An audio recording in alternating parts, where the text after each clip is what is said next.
అత్యుత్తమ ప్లేస్మెంట్స్ తో ఎంఎన్సీ కంపెనీలలో ఉద్యోగమే లక్ష్యమా? ఇంజనీరింగ్ చదవాలనే మీ పిల్లల కలని కేజీ రెడ్డి కాలేజ్ తో నిజం చేసుకోండి.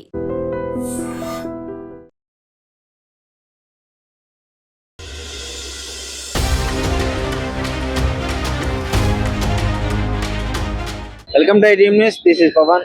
సో ముఖ్యంగా సమ్మక్క సారక్క జాతర ఎంత ప్రత్యేకమైనదో అంత విశిష్టమైనది కూడా. తెలంగాణలోనే కాదు, ఏసియాలోనే అతిపెద్ద పండుగ గుర్తించారు. అంత లక్షల మంది జనం వచ్చి ఆ సమ్మక్క సారలమ్మకి బంగారాన్ని అర్పించి కోరికలు కోరుకుంటూ ఉంటారు. వాళ్ళ గొప్పతనాన్ని స్మరించుకుంటూ ఉంటారు.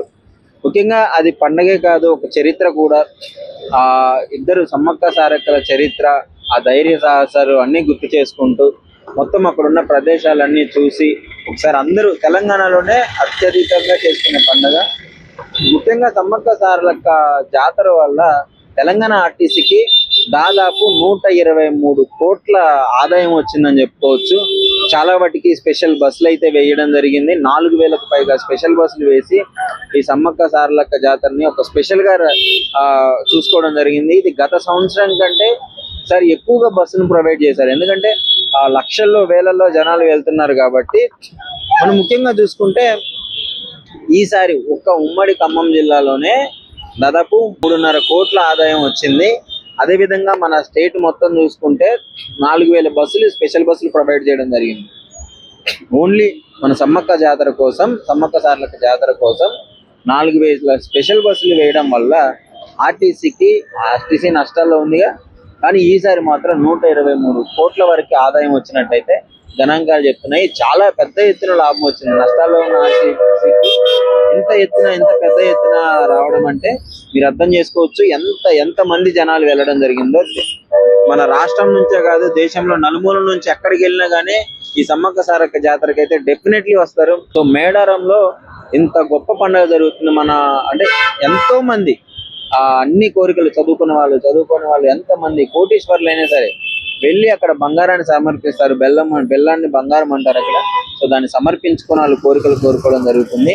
సో విశిష్టంగా జరిగిన ఈ మేడారం సమ్మక్క సారలక్క జాతర 123 కోట్ల ఆదాయంతో ఆర్టీసీని అయితే తీసుకొచ్చిందని చెప్పుకోవచ్చు.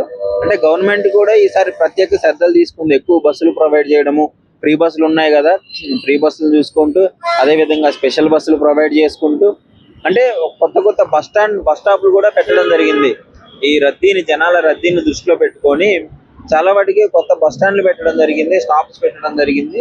సో దానికి సంబంధించి ఓవరాల్ గా అయితే టీఎస్ఆర్టీసీకి అయితే 123 కోట్ల వరకు ఆదాయం వచ్చిందని చెప్పైతే గణాంకాలు చెప్పడం జరుగుతుంది. And for more videos, please subscribe to iDream. Please subscribe to iDream. Please subscribe iDream. And please subscribe to iDream.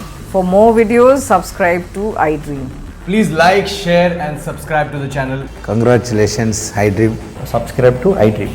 Subscribe to iDream. So subscribe to iDream Media. iDream team అందరికి huge congratulations. Please subscribe iDream Media. Please subscribe to iDream. Subscribe iDream. Please subscribe to iDream. iDream అంటే నా కళల ఛానల్ను subscribe చేసుకున్న నోరు తిరుగుతలేదు. మీరైతే గంట గుర్తు కొట్టండి. For more such videos, please subscribe to iDream. Subscribe to iDream. Please subscribe to iDream. Please subscribe iDream Media. Please do subscribe to iDream. Please subscribe to iDream Media. For best entertainment and information, please subscribe iDream. And don't forget to subscribe to iDream.